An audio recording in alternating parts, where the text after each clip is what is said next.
Здорово, народ! Сегодня в этом видео я хочу рассказать о том, как я травмировал свое плечо и как после этого я восстанавливался в домашних условиях с помощью одного очень простого челленджа. Поехали! Наверняка те, кто давно следят за моим каналом, задавались такими вопросами, как почему я не подаю с прыжка, почему у меня техника прыжка неправильная, удар и так далее. И вот сегодня мы как раз таки затронем одну из этих тем, именно то, почему у меня неправильный удар. К сожалению, здесь не одна причина, их сразу несколько. Это травма правого запястья, локтя и плеча. Кому интересно, о всех своих травмах я рассказывал в одном из прошлых видео, найдете его в описании. Итак, коротко о травме плеча. Примерно 8-9 лет назад я занимался профессионально турниками, делал каждый день выходы с силой и дошел, по-моему, до результатов в 19 повторений чистых. Но, к сожалению, я полноценно не давал плечу восстановиться, и в одной из тренировок я делал выход силы, и так получилось, что мое плечо вышло из сустава и порвало часть связок, которые отвечают за стабилизацию плеча. И теперь определенная амплитуда движений моего плеча, к сожалению, невозможно в силу того, что именно в этом направлении плечо вылетает. То есть часть мышц, которые сейчас выступают в роли стабилизаторов, это как раз таки благодаря тому челленджу, о котором я сейчас буду рассказывать, но получается так, что если я буду в том направлении, в котором плечо не должно, именно сейчас не должно у меня двигаться, буду делать резкие движения, оно может снова вылететь и пойти как бы порвать все остальное, что там осталось. После этого я пришел к знакомому тренеру, и он посоветовал мне заняться жимом от груди с минимальным весом. Я пошел, по-моему, в Спортмастер, купил самый простой гриф на 8 кг и занимался на 100 повторений. Вес очень маленький, основная задача была закачать все те мышцы, которые остались в плече, для того, чтобы они выступали уже в роли стабилизатора. Я длительное время занимался многоповторкой, и это позволило мне вернуть полностью функциональность моего плеча. После этого я начал заниматься растяжкой. У меня есть об этом интересное видео, можете посмотреть, ссылка будет в описании. И сейчас, в данный момент, из-за того, что частично нет каких-то связок, у меня плечо имеет гиперактивность. То есть из-за этого я могу его слишком далеко загнуть, в отличие от плеча, которое не имеет такой травмы. Я специально на видео попытался записать для вас, что именно происходит с плечом. То есть оно вылетает, амплитуда при этом довольно большая, и в момент, когда я завожу руку назад, как только мой локоть доходит до параллели с моим телом, плечо вылетает. И поэтому, когда мне говорят, что я неправильно ударяю, так я не могу этого сделать. Именно поэтому сейчас я хочу рассказать, как можно этого избежать, что делать в случае, если у вас уже есть такая травма, каким образом можно закачать и избавиться от вот этих вот вылетов. И для того, чтобы это не было скучной, монотонной работой, я сделал определенную программу, по которой занимался. И в процессе этого я наткнулся на один челлендж, в котором необходимо было пожать 50% своего веса на максимальное количество повторений. Так вот, занимаясь длительное время реабилитации, оказалось, что я очень близок к тому, чтобы пожать половину собственного веса на 100 повторений. Остановился я на результате чуть больше 70 повторений, и при этом я не только укрепил свое плечо, я также смог наработать очень хорошую мышечную массу верхней части тела, и благодаря этому даже сам удар у меня стал намного сильнее. И, к сожалению, второй моей главной проблемой является перелом локтя. В момент, когда произошла травма, я не обратился в больницу, и локоть сросся неправильно. Из-за чего сейчас вы на своих экранах можете увидеть, здоровой рукой я без проблем могу одновременно коснуться пола плечом и обратной стороны локтя и запястьем. А вот сломанной рукой расстояние между обратной стороной локтя и полом просто огромное. Именно поэтому любая нагрузка, идущая на излом локтя, равноценна тому, что вы поставите свою ногу прямо и попросите кого-то пнуть себе в колено. В связи с этим у меня есть проблемы с приемом, то есть одна рука у меня прямая, а вторая до нее не доходит. При этом подсознательно я считаю, что они одинаковые, потому что я привык, прошло уже порядка 10 лет. И точно так же из-за этого у меня есть проблемы с нападающим ударом. То есть блок у меня нет особых проблем ставить, левую руку я еще могу поставить правильно, а вот правую нет. И в моменты, когда я, допустим, не дотягиваю до мяча, мне приходится тянуться в бок, само собой, я не могу вывернуть локоть, я ставлю правильно. И в случае, если мяч попадает неудачно, вот эта вот нагрузка на излом выбивает руку примерно, бывает, на неделю. А теперь переходим к самому тренировочному процессу для тех, у кого есть проблемы с плечами, и к челленджу для тех, у кого все хорошо, и они хотят попытаться посоревноваться со мной или укрепить свой мышечный каркас верхней части тела. Неважно, занимаетесь вы реабилитацией или челленджем в данном упражнении, самое главное, первый подход разминочный выполнять в режиме максимально медленных опусканий и подъема. Это необходимо для того, чтобы вы максимально растянули и проработали, размяли и разогрели свои мышцы. Делаем 25 повторений, после чего делаем минуты 1,5-2 отдых и таких 3 разминочных подхода. Само собой, здесь все очень сильно будет зависеть от того, какой минимальный вес вы найдете. То То есть, например, если здесь у меня килограмм может быть там 14, то в случае, если у вас минимальный в зале или где вы занимаетесь 20 килограмм, конечно, вам такое количество разминочных повторений будет слишком большое. Поэтому все необходимо выбирать, исходя из веса, который у вас есть минимальный.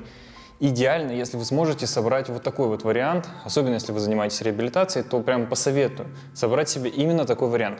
У меня очень большое количество блинов, я могу собрать вес от 10 до 40 килограмм, то есть любой с шагом в килограмм специально делалось для того, чтобы я мог полноценно проходить реабилитацию. И мне, правда, очень интересен этот челлендж, я бы хотел пожать там 37 килограмм на 100 повторений. Итак, предположим, мы с вами отдохнули 2 минуты, после этого снова переходим к выполнению второго разминочного подхода. Здесь очень важным моментом является то, что ширина постановки рук у меня в данном случае здесь ограничена самим грифом. То есть это мой уличный гриф. Хорошую штангу мне пришлось продать для того, чтобы приобрести камеру, на которой я, собственно, снимаю все свои обучающие видео. Поэтому я еще не успел заново купить себе хорошую, пока тренируюсь дома с такой вот штангой. Мне, в принципе, достаточно. Единственное, что, может быть, немножко по ширине хотелось бы побольше. То есть, когда вы занимаетесь реабилитацией, 3-4 подхода по 20-25 повторений делаем разминочными, с минимальным весом, за скоростью никуда не гонимся. Ваша основная задача – делать максимально много, максимально медленно, с минимальным весом, для того, чтобы укрепить все то, что у вас еще осталось.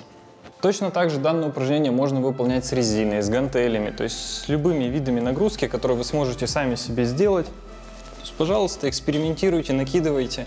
Самое главное, чтобы у вас было где лечь, какая резина была, чтобы была хорошая резина для использования. То есть в данном случае у меня вот есть такая. Если, например, нам с вами необходимо усложнить в том плане, что есть штанга, но нет возможности там где-то достать сейчас блинов или купить, можем точно так же использовать резину. Накидываем резину, снимаем, смотрим, чтобы резина была не под локтями, для того, чтобы было удобнее жать, и поехали. В зависимости от того, какая резина, как вы натянете, вы сможете регулировать нагрузку. Для того, чтобы сильно не затягивать видео, я в группе ВКонтакте в своей сделаю пост о том, какие вариации и степень нагрузки по дням необходимо, в каких случаях. Просто здесь очень много нюансов, и, в принципе, мне кажется, это видео выйдет минут на 30-40, чтобы расписать все варианты возможных видов нагрузок с количеством отдыха, в зависимости от того, чем человек занимается, как часто может тренироваться и так далее. Я делаю данное упражнение ежедневно. 4 подхода разминочных по 25 и 3 по сотке. В данном случае я не гонюсь абсолютно ни за какими весами, мне абсолютно без разницы, какой здесь вес находится. Я просто по блинам увеличиваю и даже не пытаюсь задумываться о том, какой вес я в данном случае делаю. Мне интересно, на каком весе я остановлюсь. То есть каким образом я сейчас выполняю. У меня есть вес, условно возьмем 15 килограмм на штанге. Я делаю 3 дня по программе, которую я только что озвучил. После этого я увеличиваю на 1 килограмм и делаю то же самое. И таким вот образом ты незаметно увеличиваешь на килограмм, на килограмм, на килограмм. Если брать разницу в 4, в 5 килограмм, то это очень большая нагрузка, это большой стресс для мышц, то есть здесь уже нам необходим день отдыха, 2 дня отдыха. Здесь же с таким шагом у вас есть возможность тренироваться ежедневно. Но речь идет только в том случае, что вы начинаете с самого низа, и у вас нет сверх каких-то ненормальных нагрузок помимо этого. То есть для меня это идеальный вариант, я без проблем могу 90 дней этим заниматься и спрогрессировать, там, начинать с 15 килограмм, дойти, может быть, где-то до 30. Это всего-то за лето. Поэтому для большинства из тех, кто сейчас меня смотрит, предлагаю просто поучаствовать в данном челлендже даже для себя, так как в данном случае, благодаря именно этому упражнению, вообще работой с минимальными весами, я смог набрать очень большую мышечную массу. При этом я не люблю делать какие-то сверхтяжелые веса. Допустим, приседать мне нельзя, становую тягу мне делать нельзя, у меня сломан позвоночник. При этом вот совсем недавно я был в больнице, и на динамометре я смог левой и правой рукой выжать 70 килограмм. При весе в 73, как мне кажется, для человека, который не занимается целенаправленно, это довольно-таки хорошие показатели. Хочу обратить ваше внимание на шведскую стенку от компании Record. Я более полугода искал хороший вариант, который мне будет подходить по всем параметрам, и это единственная стенка, которая мне подошла. Очень важным моментом для меня здесь был упор для штанги и скамья, и также возможность вариации установки по высоте самой стенки к стене. В принципе, я установил ее один, вообще без каких-либо проблем, просто за вечер все это собрал, прикрутил, повесил. И поэтому, если вы хотели себе приобрести шведскую стенку, настоятельно рекомендую посмотреть именно этот бренд, потому что абсолютно все модули, которые вы здесь видите, также еще есть брусья, они приобретаются отдельно, то есть вы можете без проблем купить себе только скамью с упором, турник, например, или может быть брусья, то есть вы без проблем можете выбрать как вариант установки к стене, так и стационарный. Это просто лично совет от меня вам. Я сделаю даже отдельный обзор на эту стенку со всеми теми возможностями, что в принципе на ней можно делать.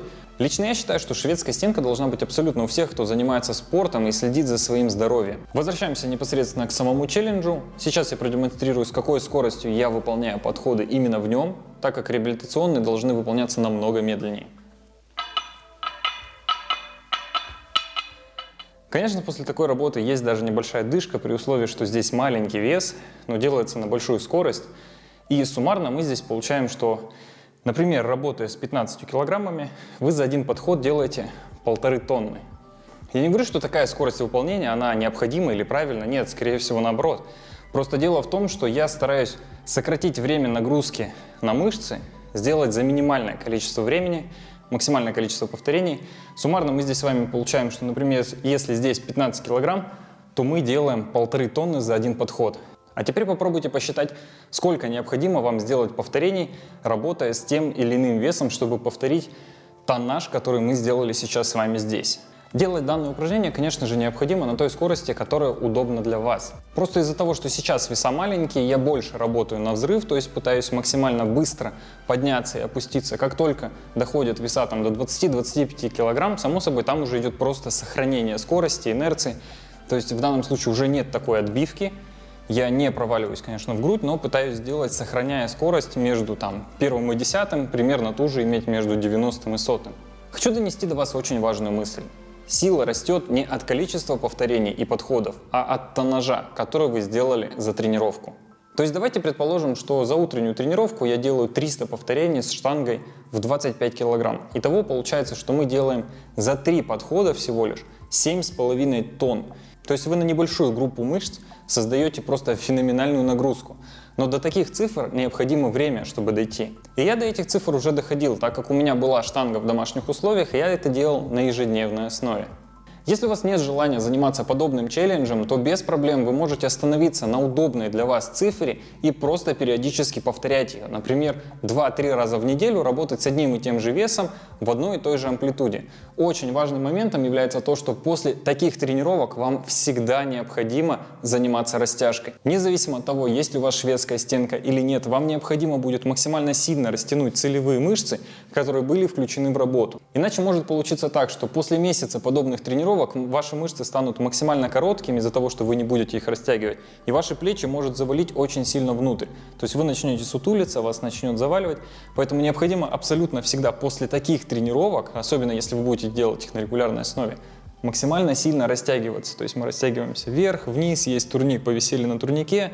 Самое главное — это именно грудная мышца, иначе ваши плечи просто зайдут внутрь. И поэтому сейчас я считаю, что шведская стенка очень сильно нужна дома. Я занимаюсь регулярно, растягиваюсь. Конечно, не все на ней можно прокачать, то есть, да, частично на ноги нельзя на нее сделать хорошую нагрузку, но именно в плане реабилитации, общефизической вообще подготовки тела, это прям, как мне кажется, идеальный вариант. Думаю, данное видео и так уже получилось очень длинным. Если вас заинтересовал данный челлендж, то можете следить за новостями в группе, я обязательно оставлю там всю информацию. От себя хочу сказать, что в течение лета я хочу дойти до выполнения данного челленджа, то есть 50% собственного веса на 100 повторений.